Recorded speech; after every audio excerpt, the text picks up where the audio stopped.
Hello, my name is Madison, and today I'm introducing the SITERWELL Mini Smoke Detector. I have here our smoke detector. It is a GS522C model, and it is battery-operated smoke and fire alarm. So I'm going to open it up here.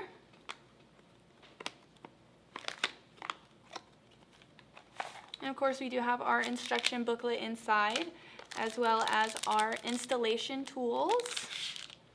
And then of course I do have our actual alarm here. This is a mini alarm. So this is what it's going to look like from the top. This model does have a lower false alarm rate with the automatic compensation design, and it does also have a sealed lithium battery that will last up to 10 years. So you don't have to replace the battery, it's going to last 10 years. It also has a 10-hour non-disturb under low battery status. So it does have that on it as well. And this fire alarm is U of L listed and backed with a 10-year warranty, so it is a certified alarm. It's a mini one, so it's perfect for small spaces or even just to have in your kitchen or wherever you need it at. Alright, so this is the perfect size for anywhere you need it, and it's very useful.